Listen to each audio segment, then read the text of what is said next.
Good morning बच्चों, कैसे हैं आप। मुझे आशा है कि आप सभी कुशल मंगल होंगे। आज मैं आपको कक्षा 7 में हिंदी में पाठ 13 के प्रश्न उत्तर करा रही हूँ।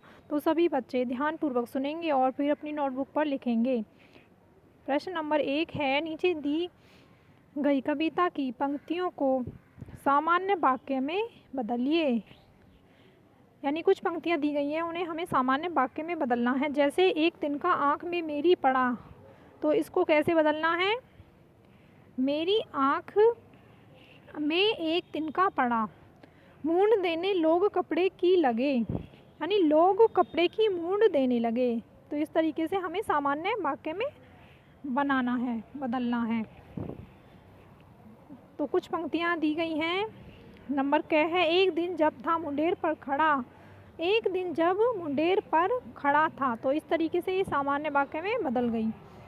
अगले है नंबर 6, लाल होकर आँख भी दुखने लगी। लाल होकर आँख भी दुखने लगी, यानी आँख भी लाल होकर दुखने लगी। नंबर ग है, ऐंठ बेचारी दबे पाँव भगी। बेचारी ऐंठ दबे पाँव भगी। नंबर घ है अगला, जब किसी डब से निकल तिनका गया। जब किसी डब से निकल तिनका गया, यानी जब तिनका किसी डब से निकल गया। तो इस तरीके से ये सामान्य वाक्य में बदल गई। अगला प्रश्न है, प्रश्न नंबर 2, एक तिनका कविता में किस घटना की चर्चा की गई है जिससे घमंड नहीं करने का संदेश मिलता है।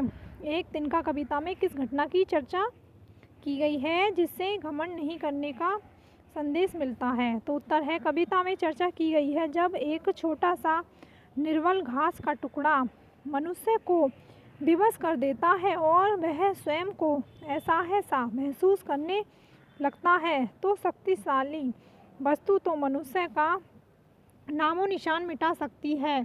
इससे मनुष्य को घमंड न करने का संदेश मिलता है। यानी कि एक छोटा सा तिनका ही हमें बहुत ही दुख पहुंचा देता है।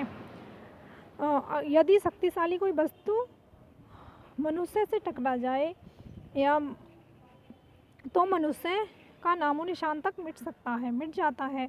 तो मनुष्य को कभी भी घमंड नहीं करना चाहिए। अगला प्रश्न है, प्रश्न नंबर 3, आँख में तिनका पड़ने के बाद घमंडी की क्या दशा हुई।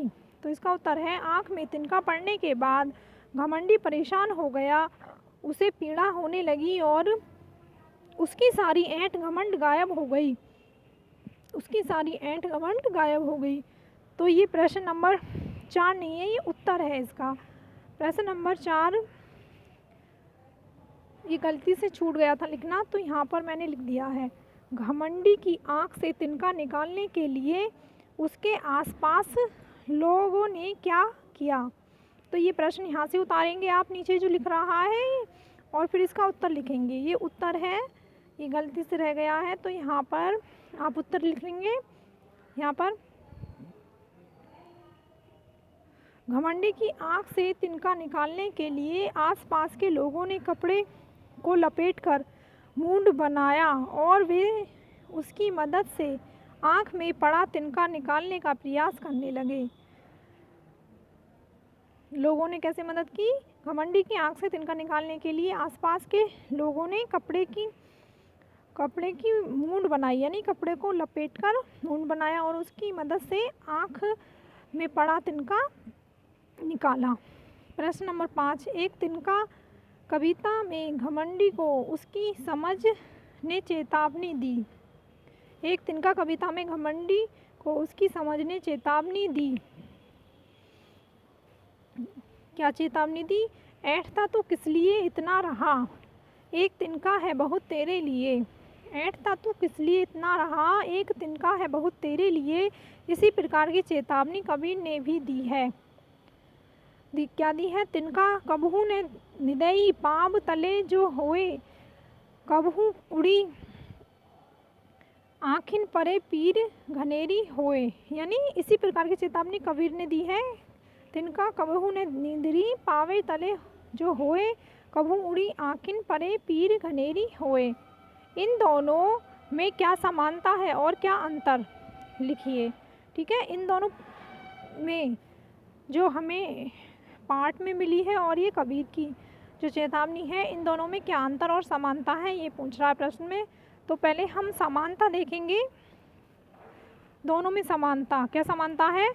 दोनों ही दोहों में तिनके को शक्तिहीन न समझने की चेतावनी दी गई है। यानी दोनों ही पंक्तियों में कवि ने कहा है कि तिनका शक्तिहीन नहीं है और एक नन्हा सा तिनका आदमी को बेबस कर सकता है। एक नन्हा सा तिनका आदमी को क्या कर सकता है? बेबस। और इनमें अंतर क्या है? दोनों में अंतर है, नंबर 1, पहले काव्यांश में तिनका किस प्रकार कष्ट पहुंचा सकता है इसका संकेत नहीं है, जबकि दूसरे में स्पष्ट संकेत है कि तिनका आँख में पड़ जाने पर बहुत तकलीफ देता है। तो इसमें ये अंतर है। और नंबर 2, काव्यांश में घमंड न करने की सलाह दी गई है, जबकि दूसरे में तिनके की भी निंदा न करने की सलाह दी गई है। यानी दूसरे में तिनके की निंदा न करने की सलाह दी गई है। और ये प्रश्न नंबर जो 4 नीचे रह गया था लिखने से गलती से, ये प्रश्न नंबर 4 है, तो इसको उतारेंगे पहले, फिर वहाँ पर उत्तर है, उत्तर लिखेंगे फिर प्रश्न नंबर 4 का। तो आज के लिए इतना ही, धन्यवाद।